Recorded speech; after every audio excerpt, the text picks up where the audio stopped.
A very good evening, everyone. It's a pleasure to welcome you all to this session, and we are excited to share valuable insights that could make a difference in your career journey. Towards the end, we'll have an interactive Q&A, so keep your questions ready. We would love to hear them. You can just type in the chat box, and our team will pick it up. So I'll be your host for the evening, and with me we have Thilagavathi, senior HR journalist at Upland Software India. With over 14 years of rich experience in HR and talent management, she plays an important role in shaping employee experience and engagement. So, welcome to the session, Thilagavathi. Hello, thanks, Xavier. Hello, everyone. Nice to be here. Great. So, before we dive into today's agenda, let me briefly introduce those who are joining the session for the first time to our series. So, at Uplers, our mission is to make hiring and getting hired reliable, simple, and fast. We have had some amazing sessions around our remote revolution initiatives, wherein we have invited speakers from top-notch companies like Twilio, GitLab, Atlassian, and many more. So you can check these recordings on our YouTube channel as well. So now we have such sessions for product based companies, and today we have Upland, which is a remote company. So now let's move to the other side to the agenda. Yes. So in this session, we'll explore essential strategies for landing a remote tech job and acing interviews. And we'll talk about companies' culture, values, and some questions which you guys will put. We'll definitely cover them up. Moving to the next slide. Okay, so without further ado, let's dive in. Welcome, Tilagavati. To kick off things, could you share a bit about your career journey so far? Sure, Divya. Thank you so much, and thank you everyone for being here and giving me this opportunity. Yeah, I feel more excited than you all, I believe, because I'm doing it for the first time. But so to talk about me, I am not a regular HR as such because who's done a MBA and then become a HR. I started a lot of shifts in my career. I started as a BPO agent, and so there was a lot of learning curve. So, so I was an opportunistic person. So I never said no to any opportunity that came to me. And in the last 14 years, starting as a BPO agent, today I'm playing a core HR role. And one of the reasons, or I would say, I am at Upland also is such opportunity itself because I was actually evaluated for a different role, and for whatever reason, the leadership felt that I would be able to take up this HR role where I had to learn and execute. Right, as I said, I'm not a ready-made HR. I would say when I joined Upland, I had some level of exposure. So in 2013, though I started my career in 2007 as a BPO agent, actually my people function role started in 2013 as a workforce manager. So prior that it was all more of a voice process, non-voice process, something around that BPO domain. So that's why I would like to emphasize on my learning and exposure towards people and people functions. We started in 2013 as a workforce manager. So had an opportunity to be part of Cognizant for almost 10 years, where I all my learning with regarding to people was from there, where I was managing bench and so on. And 2020, I joined Gemini, and it again was a workforce management role. And 2022, I joined Upland, where I was part of the pioneer teams. Upland was shifting to India for the very first time. When I say shifting to India, though there were people from India working on a contractual domain. So Upland had this thought of introducing making their presence in India market as a full-time roles and etc. And Upland India is a subsidiary of Upland Software US. So that's when their journey started in 2022, and had a privilege of being part of the pioneer teams. So and from 2022 till date, trying to do my best, learning and executing my role. So joined as a HR generalist, where I was handling from recruitment till the payroll and exits and end-to-end employee engagement. Lot of learning and lot more things which are more yet to come in my way where I have to learn and execute. So that would be about myself, and I can keep talking, but I know I have to keep my time thing in mind because there are more important topics than this to talk. So I'm just pausing it here and handing over to the.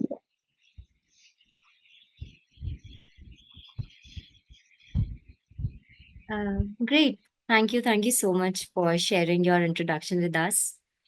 And we are really, really excited to learn from you. Yeah, I guess we can move to the next slide. Great.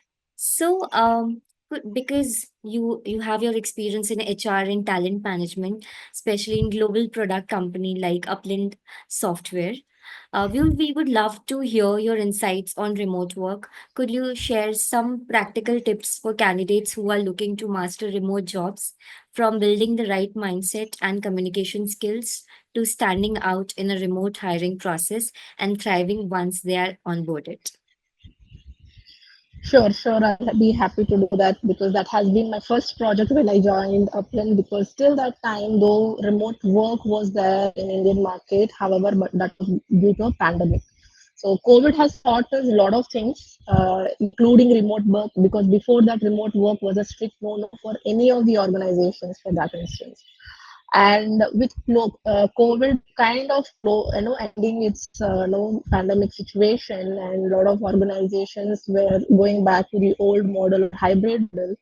Upland came into the Indian market with a complete remote setup. So the first question or the main objective I had in front of my role or myself when accepting the role was, how are we going to, one, project ourselves, two, what will know what sort of candidates we should be hiring, because we were doing it for the first time also, right? So one of the, and with all the observations what we have made throughout these 3 years I've been here, so these would be the primary pointers which helps securing a remote job, because that has been a successful mantra for us, where we were able to hire precisely and this good candidates. So starting with prior remote work experience. So with COVID, a lot of candidates have. So anybody who started their career during COVID, by default they have the remote work, and partially or completely they are exposed to the remote work to one or the other at one or the other point of their career. So that has one, that would be one of the primary criteria for any remote opportunities, where that would give a confidence to the organization that somebody having a prior work remote work experience would be a suitable fit to the organization. That saying that, also the other important factors would be the skills which is primarily needed for the role, right? The role which is being hired for, and the tools. So remote work, when I say no technical proficiency, it's not only about the technicality of the role, but also the comfortability of the individual to use tools like the communication tools or any other tools which have been popular in the remote era, the Yeah, Slack, Zoom. yeah, Yeah. hello, Thilagavathi. Sorry to interrupt. I guess there is some audio issue from your end. Can you just try to refix your headphone? Am I audible now? Yeah, Is yeah, it it's better? perfect now. Yes, yes. Okay, sorry. I'm now audible, right? Or it was all throughout the same, or it just happened this that way? No, no, I think you can just cover all these pointers again because it just got break. Okay, no problem. So I was talking about the primary criteria for remote opportunities, which we have explored, and I would not say concluded, but that has been our no primary elements whenever we look through a candidate, right? So one of the most important pointer has been the prior remote work experience. Somebody newly starting a new remote work might not be that comfortable, but we kind of give more preference for somebody who has prior remote work. So ensure that you highlight your remote work exposure whenever you are applying for any remote opportunities. Continuing with that, about skills, and no technical proficiency, where it doesn't only mean that it's about the job skills needed for the core job requirement, but also the expertise, technical expertise on utilizing other tools, which is helpful in a remote job, of a facility. Let it be Zoom, Slack, Teams, right? Because they in remote mode, in a virtual mode, those are our primary, go-to channels which would help us connect with people. While talking about these tools, communication comes into picture in the same line, where both written and verbal communications are looked up to. So we have had a lot of scenarios where uh, the resumes are written very perfectly. Like I think AI would have helped or whatever, right?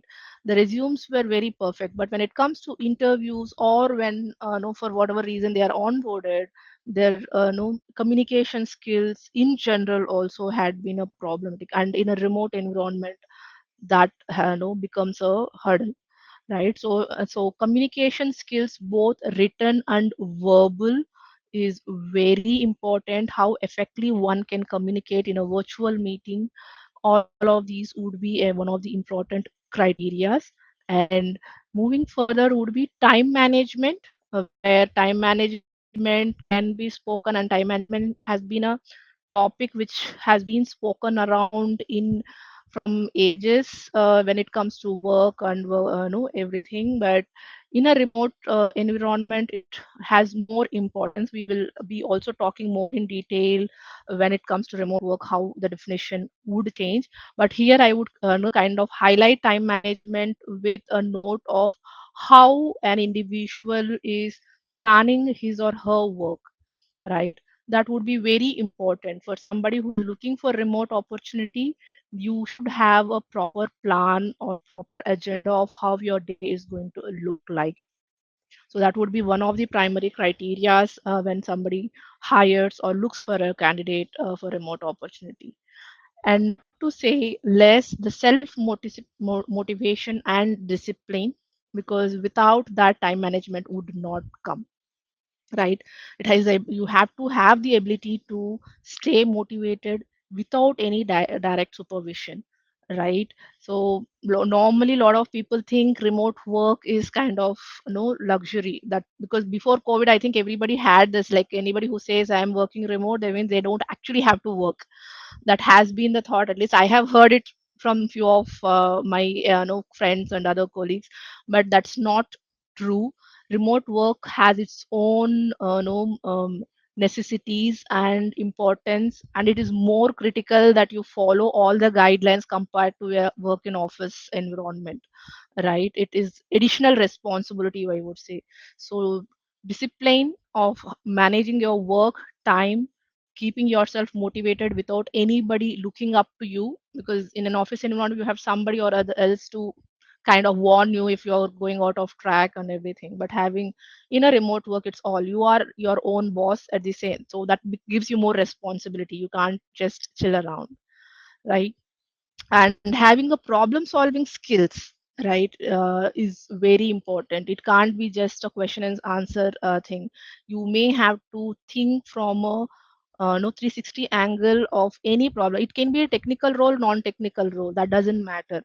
But having your thought process in a way, where you kind of look through a problem. It could be anything. It could be anything to do your role, anything to do with your system. Remote work, you should be in a position to ensure that you are able to kind of connect to the right person as early as possible to solve it. And to reach out to the right person, you might also need to think different possible ways to solve that particular issue. So I'm trying to tell, it's not only about your role, I'm talking about anything to do with when you are on a remote opportunity. The next important pointer would be the time zone compatibility, because I said remote work, it comes with its own advantages and disadvantages. Time zone compatibility can be looked upon in both ways, because normally in IT industry itself is not a 9 to 6 job, which all of us would agree. And most of the organization having US counterparts or US client base or in across global client base, it's very hard to kind of uh, categorize the time zones. So being compatible to the time zone would be important, and somebody looking for remote opportunity, and an organization who looks forward for an employer a remote opportunity and candidates for opportunities would want employees or team members to be compatible and reachable, reliable, with respect to time zone, and also able to kind of connect with people with different time zones. And last but not the least would be the adaptability and flexibility, which again is a continuation of the time zone compatibility part. That when remote job is there, there is a flexibility of doing the work the way we would want to. So that gives you the flexibility, but at the same time you should be in a position to adapt yourself, like okay fine, I'm able to complete my work, or if I'm not able to complete for my work for any reason, you should have your own plan adapting the next day or the same day to ensure that your work is completed on time, right? It will be different time zones, so there is some query which you're waiting for getting clarified with a stateside spock, right? You should be in a position rather than saying like, yeah, I'm done with my time frame, I will only do it because the next day when you again start, the other person is still not around. So being adaptive and being flexible is also equivalently important. So anybody who kind of feels or finds themselves all these checkpoints checked off, saying that I am having all these qualities or all these criterias, I would be able to sustain. I think you would be able to make a good I'll be able to come out as a good candidate with a remote opportunity. So moving further, what would be the primary item? So as I said, it might, and yeah, I would want to just kind of say a disclaimer. Don't feel that it's a repetitive liners, because I'm trying to ensure that these pointers are equivalently important in each phase. So the first phase, what we have spoken, is to do your introspection, whether I check off all these pointers, right? I kind of fall into all these criteria. So then you would be confident, and you can confidently apply for a remote role. And if you feel that anywhere you kind of missing out one point or a two, you might want to upgrade yourself before even trying to apply for a remote opportunity.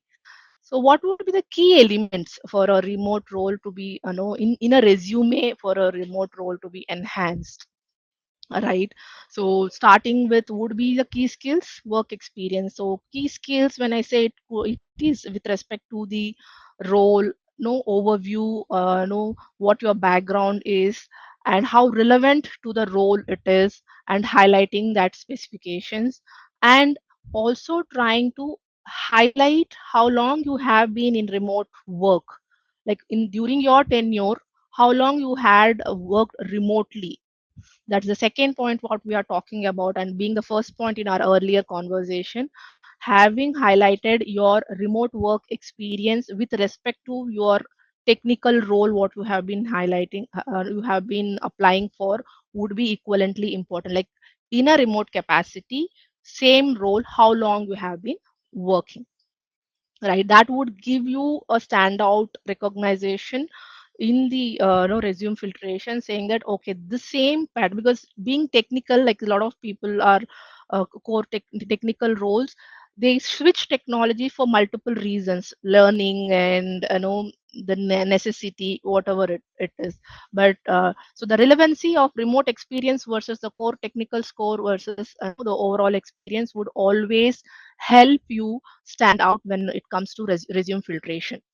So ensure that that is highlighted in your resume, to get additional points, maybe when a selection criteria is happening.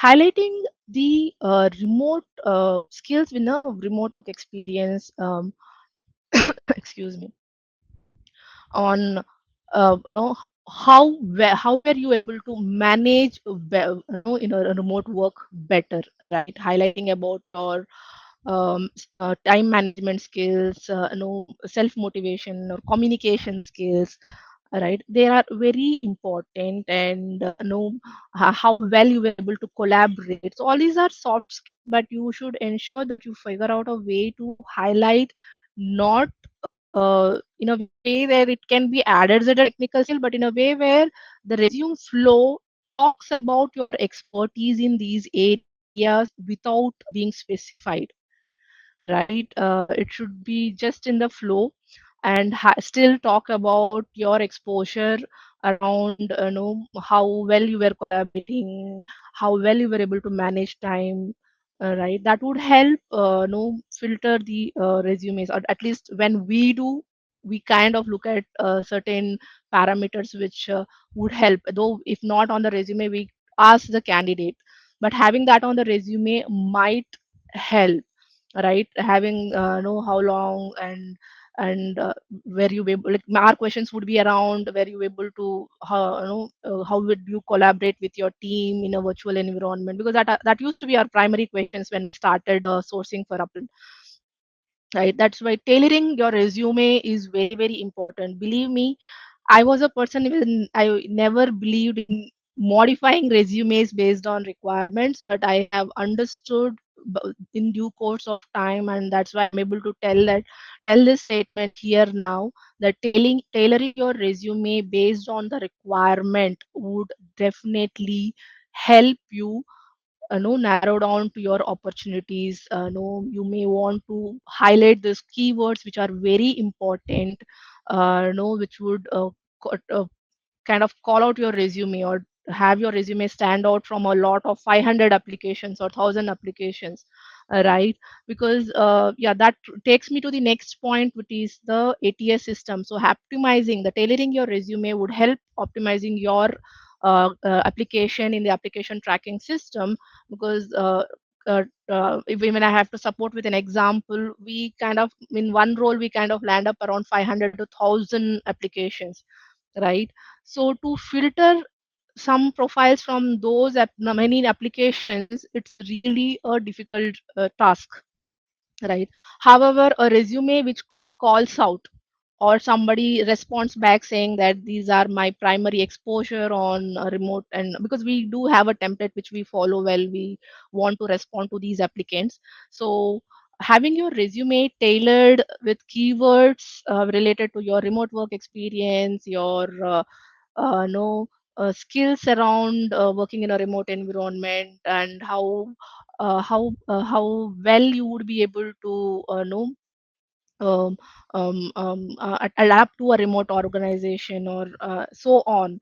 Having your resume tailored will help getting your resumes optimized through an ATS system with clear word format, like use the specific words for those, so that ATS system, and with AI, I think there are a lot of ATS systems coming up in the market, not only Upland, let it be any other organization, when they are going to try to scan, though Upland has not got into there yet, but soon we would be able to, and we are seeing the AI market, right? There would be applications which are going to help us filter the resumes. It does snap. I think Uplers also is working in that area, which has been helpful for us, right? Which had helped us and solved our problem based on the primary keywords which a individual candidate would update in their resume. So having the keywords tailored into your resume is very important, and don't ever forget to showcase your achievements. When achievements could be anything related to your role, it could be generic, and what it could be a wide variety. However, in remote role, how your career track had progressed, right? Giving that specifications, quantifying those achievements would definitely help, you know pick your resume from the lot of resumes which come, because I have seen it practically receiving 500 to 1000 applications for a given role. Everybody wants to remote role after knowing the flexibility and don't want to use the word comfortability, but yes, at one level it is also comfortable where you would have, because of the flexibility what we have to do work and so on. Lot of people are trying to apply for remote opportunities. Their definitions might be different, their necessities might be different, but people are more keen looking for remote jobs. But and at the same time we have equivalent set of people who also don't want remote jobs. But talking about remote jobs, there were a lot of applications and a lot of people wanting it. But if you want to stand out in that big lot, definitely you might want to think about what would make your resume unique. So these pointers which we spoke now would just be a primary one. There could be a lot more which can call out, because I have seen the resume filters, the hiring managers looking around lot of information which usually we think it's not necessary in a resume. Maybe nobody would have thought that mentioning that I had been working in remotely in my past organization, or for 3 years I have been working in remotely, might not have been a criteria. At least that's what is my assumption, because I never saw any resume mentioning that way. But we also always ask. But I believe mentioning all these information, your achievements, how your career progression happened during that remote period, and quantifying what you have achieved, what contributions, and if possible, no, giving with numbers, showcasing, highlighting with the numbers. All of these are going to help have your resume, no, outstand in the pool. With that saying, the next phase would be the interview process, right? And so I'm not talking about the regular technical interviews now, because those are going to be by default. I don't even have to talk about it, because interviews or first phase would be about checking the skill match. The other pointers which a hiring manager looks, at least I have seen our hiring managers at Upland looking at, would be communication being the primary. There were a lot of interviews or candidates who were said or rejected just because they were technically strong, but because of the communication challenge, they were all rejected. So having a proficient written and verbal communication, and having the exposure to use the remote tools, Zoom, Slack, because even there you can't use any informal language, because when it comes, because unlike a regular office mode, uh, in a remote environment, these tools are your primary communication channels. The way you talk, project yourself, present your ideas, even in these channels, are very important.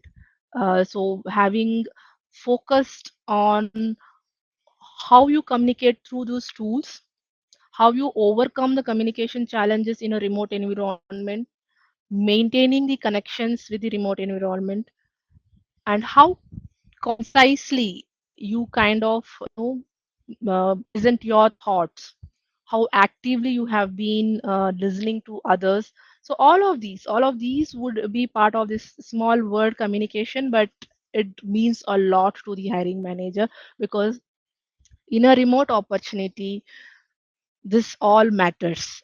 That's how the work would be done, unlike a office model where, like, if you're not available, maybe the manager would just call you out.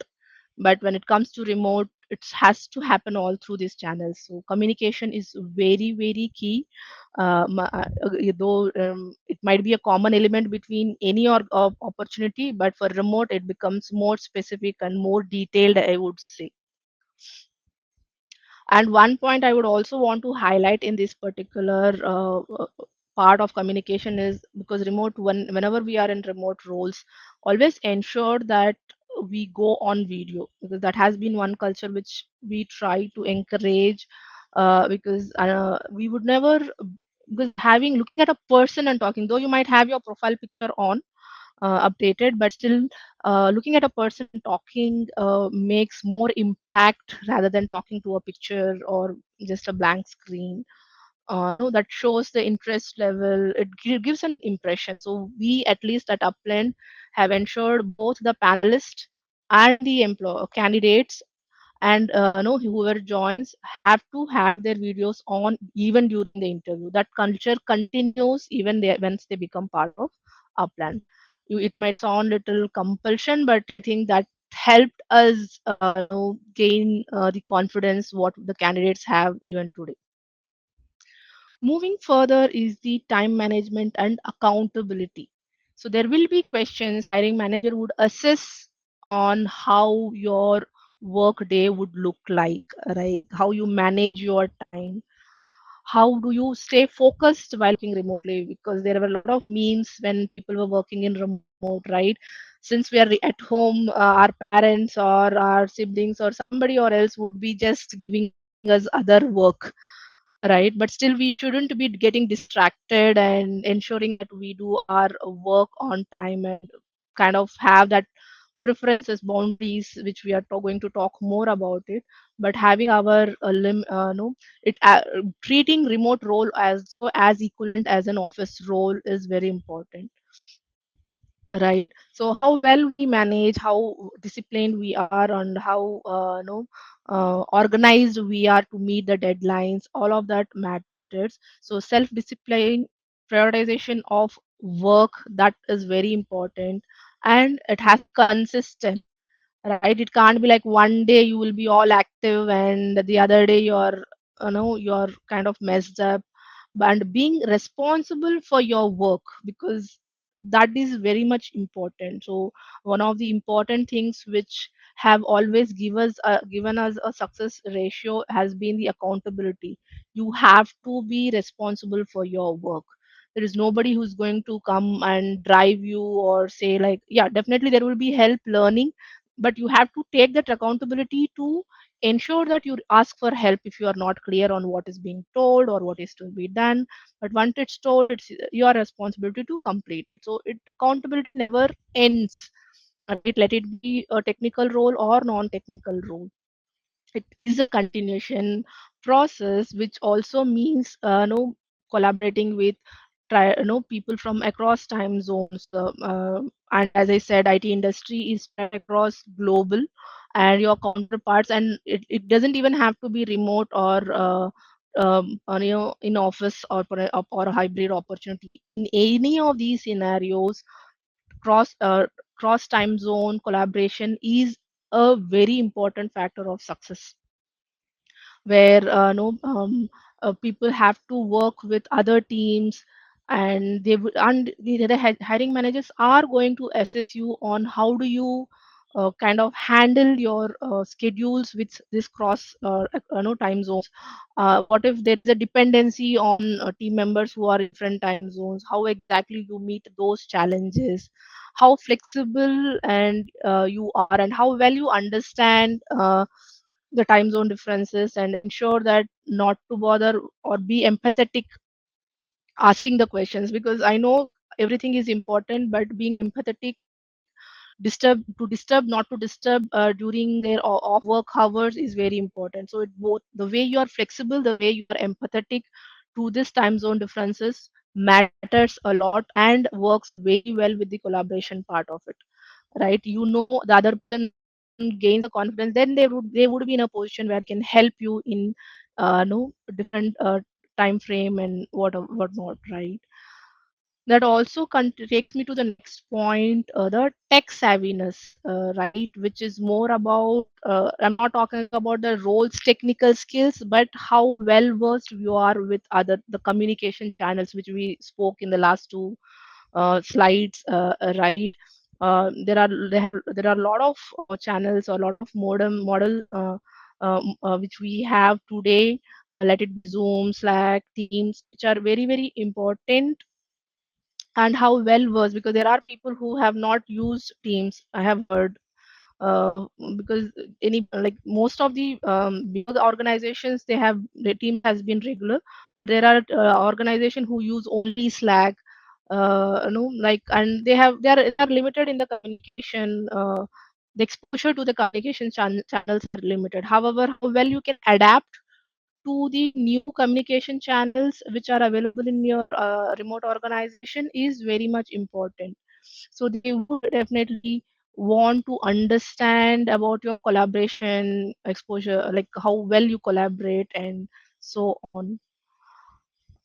While we have spoken about time zone differences and so on, the cultural fit and being aligned to the values of the organization. So though I understand a new candidate might not know what the cultural or value the organization is looking for, however, what you kind of carry would may help them decide or look forward to you being part of their family or their organization.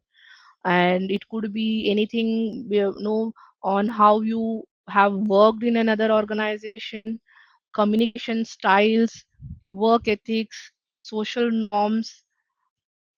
It could be anything which very difficult to tell upfront, but when you talk during the interview, the way you present yourself, the way you communicate, the way you highlight your work, right? When you talk about motivation, how well you plan your work, how independent you are with respect to your work, right?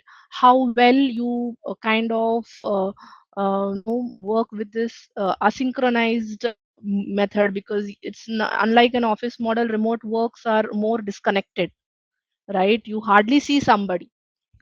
At the same time, it's not a continuous chat conversation which happens, right? As I said, no different time zones and all of that would interrupt your conversation, interrupt your flow. However, how well you adapt, how well you place your presence, how well you ensure that you don't disturb your work because of these differences is also important. All these would be assessed during these hiring interview calls by the hiring managers.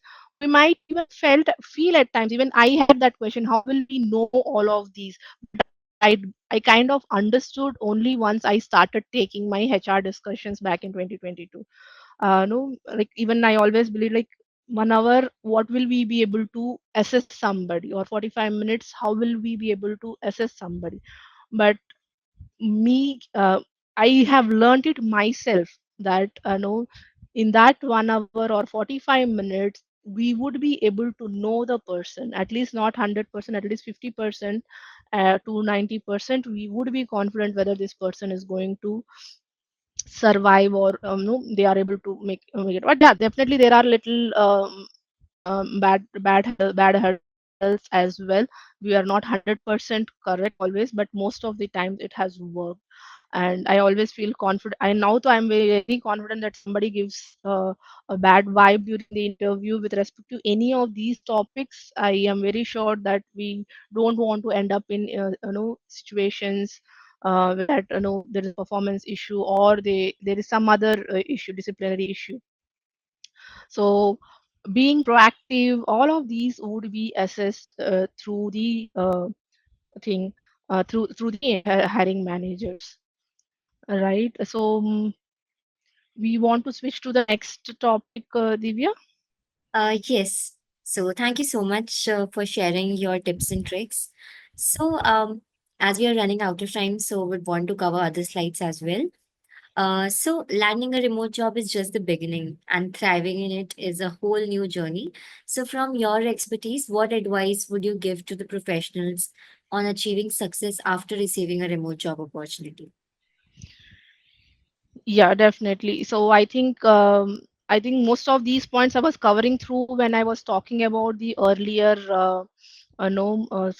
phenomenons on how or what to expect, what should we have. So starting with time management, I want to highlight few a few pointers with regards to time management, because one way of looking at a remote job that we have all the time we have, but there are other people who still complain that there is not enough time. So we really want to see whether do we need more time, or do we already have time which we are not planning properly. And in remote work it becomes more challenging, right, to manage time, which like since we are at home we feel that okay, because in an office environment you have a tick in the clock, right? Yeah, by this time I have to be there, by this hour we have to finish this. But when it comes to remote work, we have a liberty of managing or planning our work, but that makes it more difficult and to conclude your work for the same day. So there are few patterns which I would like to highlight today, which can help plan your work, like for any maybe soon you might land up in a remote opportunity. These tips, this particular model can help you be more productive and better manage your time. You might want to mix these techniques together in a single day, or whenever, as and when it is applicable. You might want to apply them in your role. Can we move to the next slide, Divya? Yeah. So starting with eat that frog, which is meaning that big task which you have been postponing, or no, like to be more precise, people who procrastinate, saying like, "Arey, yeah, like this is going to take more time if I start. Let me finish something else and come back." But I would say that, and practical work, because I'm a person who procrastinates. So it all has always worked with me, that whichever is the biggest task which you feel that it's going to take a lot of time, start your day with that, because you will be more focused rather than starting it in the end of the day, which will take more of your, because when you are in a focused zone, you would be able to finish this quickly. Start your day with a big task which you feel that take would need more time. The Pomodoro principle, where you can split, or because being focused in a remote environment is little difficult, as I said, one of the primary criteria, finishing your tasks to be do a better time management. So ensure that you set yourself in an alarm saying not too long, just 25 minutes ka timer, saying that I am not going to do anything else apart from this task.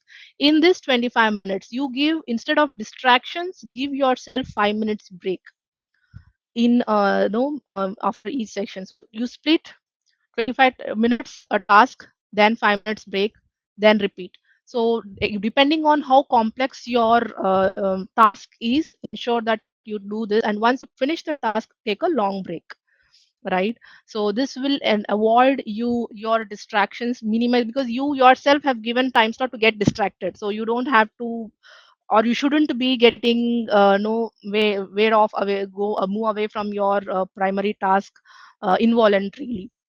So that way understand that you would be able to complete, and unfocused work would always end up double work, which everybody would agree, and I have seen practically, rather than spending focused way of 30 minutes is more productive than an unfocused 1 hour or 2 hours time. All right. Moving further is a 2 minute rule. Whichever task you feel like this might only take a minute or two, just do it immediately. Don't postpone it. I will do it after this task or that task after this call. If it's only a 2 minute rule, the job, a 2 minute task, ensure that you immediately complete the task, which also avoids procrastination. So it will be more, you will be like small task completed, more number of tasks completed, rather than getting it procrastinated along with a bigger task. Moving further is the Eisenhower matrix, which you might want to ensure you categorize. There would be some tasks which might not be needed on the same day. Some are very important, some are urgent and important. Based on the criteria you have for yourself, ensure that you categorize your tasks. Some are immediate, some are very important, which you can't compromise. So this would help you make better decisions to complete, right? No, and primarily it helps a lot when it has to be meetings and decision makings. And finally, it's the 1-3-5 method, where you kind of categorize on the complexity of the tasks. So you can have, one of the techniques, as for one day you will have one big task, and medium complexity of task, and then small tasks of five. You can reverse it as well, the small tasks and all. But if we are talking about the eat that frog kind of concept, then you do the big task first, right? So this way you would have a strategy going around on your time management, at the same time able to finish your tasks, and on the same day, depending on the necessity and criticality of the work. Moving further, what else would be needed? So we spoke about what the organization looks for, what the resume should talk about, what the hiring manager would question you about, or what he or she would assess you in an interview, apart from the core technicalities of the role. What would what one should do when they have landed upon their dream opportunity. So being in a remote role has been everybody's need, or for their own personal or professional no success. But a lot of people have failed the jobs after landing in the job as well. They have the offer, they join, but still we had instances where people were not able to be that person, right, who are able to, you know, be successful in their role. So maybe I'll be just briefing around. Maybe we can have this topic more widely when we do the question and answer session. So starting with the self management part, right? So you have to ensure that, so that's the reason why I highlighted this point earlier also, that you have to ensure that you are well expertise on managing yourself, how your work has to be, what you kind of understand what your leader or your lead is expecting out of you. Ensure that you study yourself so well, so that accordingly you should be able to do a regular check weekly tasks. Okay, fine, these is where told to me, was where I'm able to do it, or if I'm not able to do, why I'm so doing. This introspection is very important. Next would be connecting with your colleagues regularly. In a remote environment, you would not be able to see them face to face, but ensure that you voluntarily to speak, become a bit of extrovert professionally, right? So even if you're introvert, you have to ensure that you keep a task of talking to somebody new at least weekly once, right? And always use your communication tools to be in touch with them, be visible on what you are trying to achieve during in a remote opportunity, right? It's not only related to work, and the connect with colleagues can also be in general. Always listen actively, in let it be in a meeting, let it be anywhere. Don't be no like don't be out of focus, because active listening would always help you in an organization, like in a remote organization, because it's like you can't go back then ask them, right? So that's again a negative way of remembering it, that you will not have a second chance to listen to them. So ensure that you actively listen and understand, and always get your work expectations on what you're supposed to finish and how soon you have to finish. Plan your day accordingly. Communicate very clearly and precisely, right? No, as we one of the topics which I already spoke, right? Communicating your ideas to your team, to your leader, or your stakeholders is very important. So be very proactive while communicating. Ensure that you build a sense of belonging. So you do anything you do with a passion, because passion has been a fancy word, but I'm really telling you, I have been using this word even in my interview, such a discussion. Somebody who's really passionate about the role, they would understand how they can make the impact, and that would eventually help you succeed in your job. Always take breaks to recharge, because one of the failure points for remote job is some people who have become workaholic, right, which also will allow them to burn out too soon. So because they don't have to travel, so all that additional time they put in work, but that would again would be a disadvantage or a bad thing to do, I would say.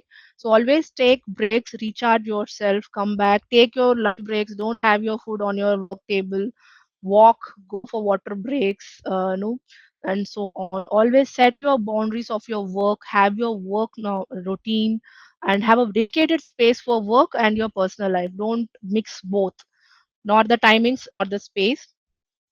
And always use your training opportunities. Remote roles have always come up with a lot of training opportunities. Always have your target of learning something new, right? Have your target for yourself for learning new no every week, or depending on the possibilities. Yeah, that with that we would want to move to the next topic. So just to, yeah, Divya, you want to say something? Yeah, so I think we have just 5 to 10 more minutes. So we need to cover about upland and the culture and values. So over to you, cover it up, and then we can pick the Q&A. Yeah, so I'll keep it very simple because all this information is available in our website also. So sorry for the rush, not managing time properly. Though I have been talking so much about time management, but I went with the flow. So just to brief, Upland is a multi-product organization where we kind of have multiple products. So that's what the first liner says: name a challenge, we have product to solve it. And we have been using AI for these solutions. Plan model is like acquire a product, establish, and then transform it. And to as on date, Upland owns 25 plus products with around 1,000 plus customers and 1 million plus users who have been using these products successfully for their business and their personal use. Moving further, so talk about Upland's culture. We are very remote first. When we say remote, we don't have office at all. It's only for a statutory purpose. We are completely remote from meetings to any sort of no yeah we do in-person meetups to meet team members, but it's occasional, but complete work happens remotely. We kind of embrace variety of products and people try to learn a lot of other things, and we have always provided an opportunity to learn and grow inside the organization, where I am the live example to talk about.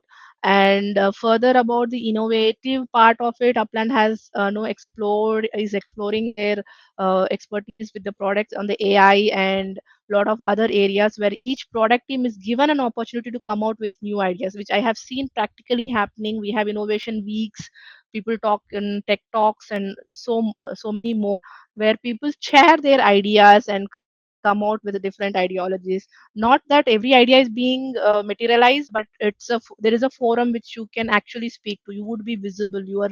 Your suggestion is being heard. Right. And coming to people, people have been our one of our core values, which we'll speak later also, is been people are our important asset. So we our focus has been always on the employee well-being. We kind of we are big advocates of work-life harmony. I would not even use the word balance, because balance again is an individual's choice. But work-life harmony, I would say, where one has to choose between or doesn't have to choose between, rather than plan their work. Maybe today my personal work is more important, tomorrow my office work is more important. Having that equivalent preference between work and personal life is what we would talk about and advocate about, which we encourage our team members to do. Talking about Upland's presence, as I said, right? So these are this. I'll just want to keep it very simple. So the India map recognizing our presence in India. So people are working from different. That stars are in employees who are working from different locations from their native, whatever remotest place. Like, so we have our spread from Chandigarh to Coimbatore, eastern we have from Kolkata to, I think, even Gorakhpur. Somebody is no, I have an employee who working from who's a Nepal border, and till no Gujarat. So we are spread across instead of saying that we are on one location, right? So that's the real remote thing which we are talking about. And our products have been recognized by so all these partners and market expertise on different criterias. The products are being recognized, which I wanted to share, and there were a lot of badges which these products have achieved, which is highlighted in this particular slide. And moving further to the core values of Upland, this would something which I would want to highlight as the biggest. No, all these values are very important, and we follow to the T. So what you see is what you get. Whatever role you have applied for, and whatever no, because the interview process itself covers around that, and your experience is your superpower, and irrespective of, because again, as I said, my experience helped me land up this role, and though I didn't had a prior HR experience. Just giving for example, people are are our more important assets. They have the equivalent visibility and understanding. Action speaks louder than words, which is very true. And customer value is our fuel. What the customers feel, because it's a product, right? The product has to be liked by the customer, and once we and valuing somebody who values the customer would be able to deliver a better product, right? And how you improvise, and know that's how the business and work good, in improve further. Moving, that would be about the upland core values. And next we have the selection process. Divya, would want to take it through, or should I cover it? Yeah, please go ahead. Sure. Okay. So at Upland, the interview process may sound a little complicated, but we have narrowed it down to at no a 2 weeks window. Though not always we are successful with a 2 weeks window. But it starts with the initial screening, where the profile screening comes into picture, followed by a cognitive aptitude test, which is called the CCAT test, which is kind of like 50 questions to be answered in 15 minutes, followed by a codility test, which is a coding round for and it is applicable for most of the roles where it is which is there, and then followed by a technical interview, and then the BU interview, which is the final decision making round. Once that is then the HR discussion happens, where again we speak, and then the further offer discussions and further steps continue. Our most filtration happens at the CCAT and codility, because CCAT again is not only the aptitude, it's the cognitive skills. And then the coding test, which is again the problem solving. It's not about the solution, it's how well the individual would be able to solve problem. So that's our selection criteria. We have been always unique, and this procedure, because we have a lot of questions when we started with the process, but this always helped us landing up on the right set of candidates. No, always it have we. I'm very proud of what the team has achieved so far following this process. I would touch wood. I would want that to continue, and we would be able to do better. So anybody who applies for Upland has to go through all of these. Don't mind if it looks too much of interview process. Great. I think we are good to go with the Q&A. For the people who have joined this session, these are some job opportunities available at Upland. You can just check the career page and apply for the job there. So now let's pick the questions. We are it's already 8. We have 5 to 10 minutes. Let's pick the questions. So I saw a question which was around career break. So, what do you suggest how to represent our career breaks in our resume or our in our interviews? So yeah, so one thing which I always personally believe, and I would suggest anybody to do, is to be transparent. Why career break? It could be any reason, and be genuine with your reason why the career break was in place. Don't try to hide up, and then you have to justify. One lie would lead to others. So one, be transparent, and definitely yes, hiring manager. Once we showcase our career break, hiring manager is going to question us and why. But at least at Upland, we are ensuring that we don't judge the candidate based on the career break.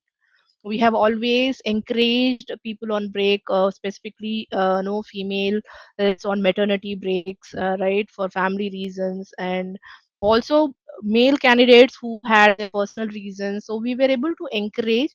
So if you ask me as a suggestion, be transparent, ensure that you highlight the real reason why the career break is, rather than covering it up and ending up with no answers. Highlight it, explain. It could be education, it could be anything. Like I have some candidates who said, I wanted to do my own entrepreneurship. I did, and I landed up no, not working it out, and I want to start my corporate job. So there were a lot of such learnings also.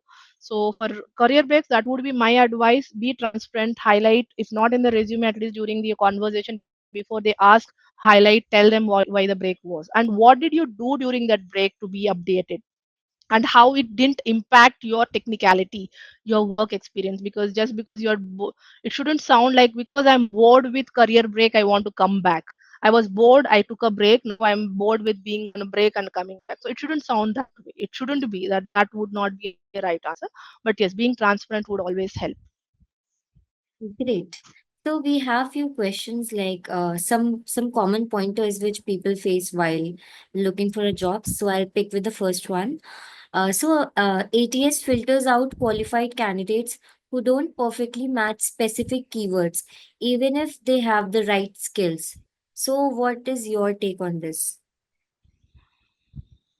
So you mean to say ATS will pick, right? Will No, not pick. so people face such issues where people have good experience, but the keywords does not match as per the ATS. So they Correct. don't get selected. So, what is your take on this? Yeah, so that's where my suggestion of having your resume TS compiled or compatible is one suggestion, right? Because most of the organizations are using ATS. But other way around, to highlight is your key skills.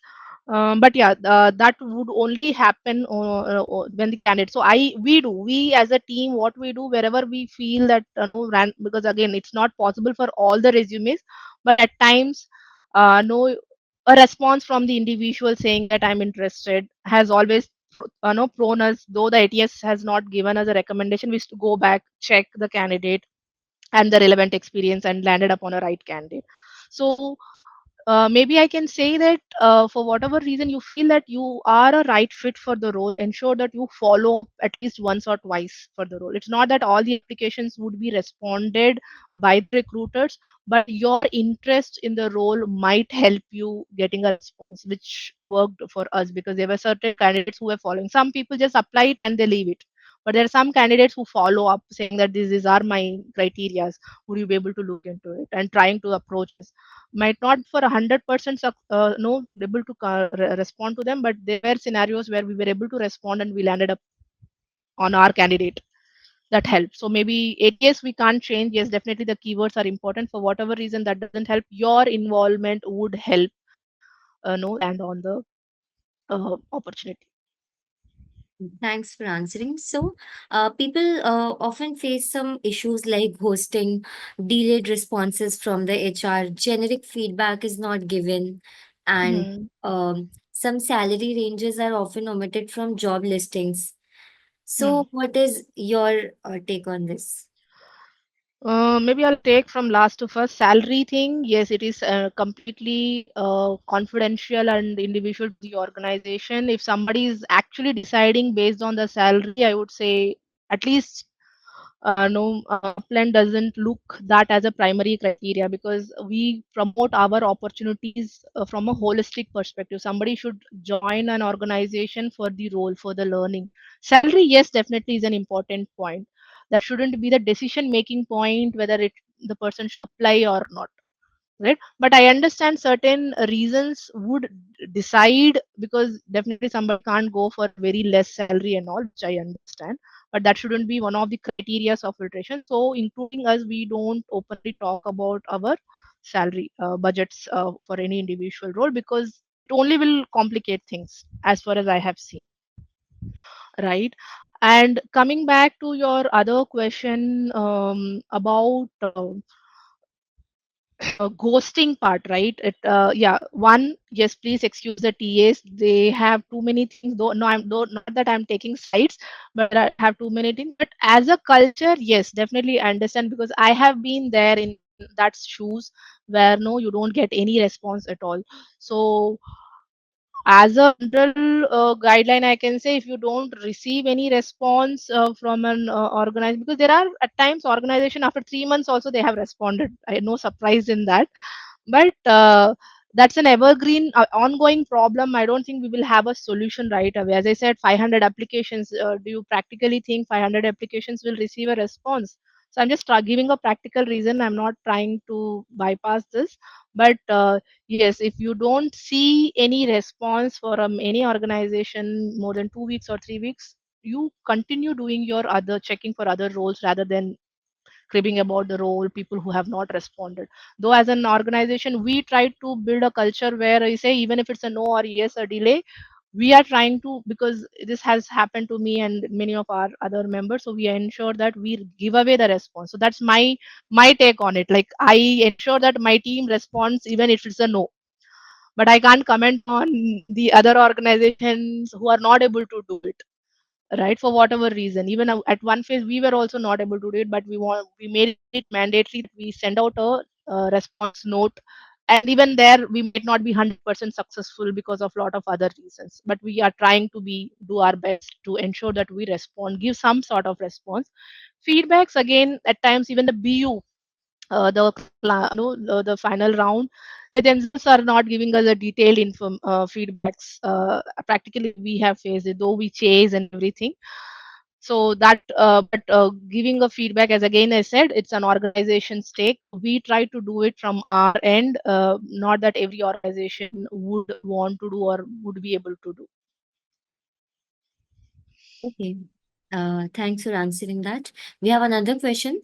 What about not having consistency within the career? Candidates who have changed on an average duration of 2 to 3 years. Again, same thing. Should have a strong reason why that has happened. A layoff might be a reason, but if it's a performance issue, then it will be an issue for any new organization.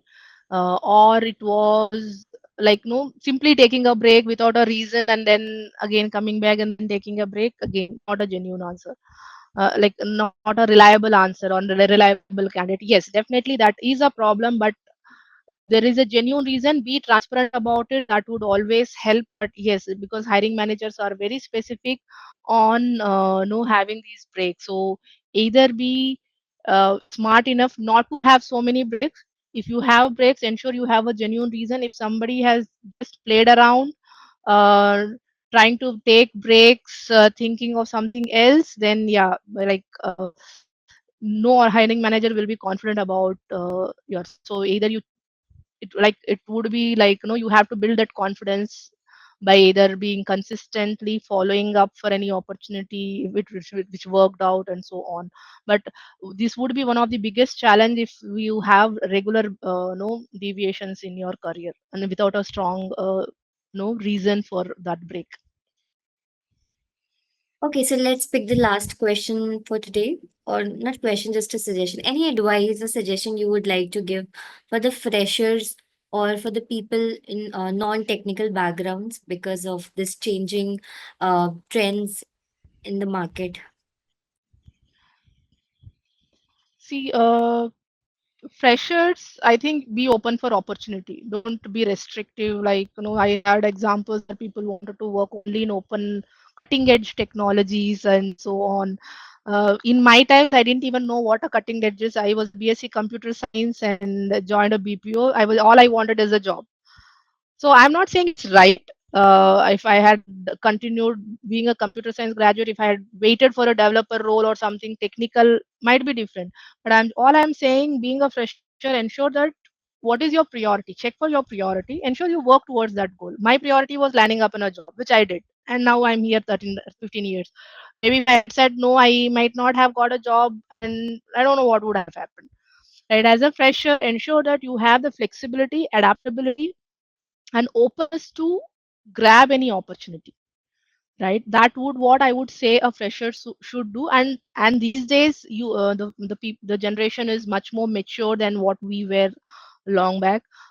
So you have more ideas, more forums to be visible. Ensure you work towards your target. If you want to land up in a developer role, ensure that you do all your effort 200%, not 100%. I always talk about 200% to ensure. Even then it's not happening, then you may have to wait for the right time. But otherwise, don't always think that it will walk in your way. And coming to non-technical, no, switching a domain at this phase might be difficult. I would not say will be impossible, but miracles do happen, I would say. But like what duration? Like up to 5 years, I think still you can switch or try to turn around your career. Because I started as a BPO agent with almost 5 years of experience. Then I switched to people function. Again, it was an internal shift. The organization had the facility or opportunity to allow shift domains. But when it comes to in market, it's I would say little uh, difficult only, but not impossible. There are people who have switched. I have people who are into sales, moved into product. Such examples I do have. It all depends on what you do, because I think that person was into some sort of sales, then he did some product related course, and he ended up in a product owner role. But and he's doing great also. So I'm giving all these examples. The possibilities are there, but the commitment is needed is high. You can't, like, today you start looking for, and like tomorrow I will not do anything else, but I should get a job which I'm looking for. That might not really happen. Okay, so with this, we come to the end of the session. And thank you so much, Tilagavati. It was really great talking to you and all the valuable insights you have shared. I'm sure for you it might be your first time, but it was really amazing. And for the Thank you. people who have joined this session, we have some upcoming steps for you. You can join our Discord community where we post remote opportunities with a particular company on Wednesdays. And for more such sessions which we are conducting, you can just join the WhatsApp group and you will be updated on the same. So thank you so much. And have, Thanks. yeah, okay. Thank you, Goodbye. everyone.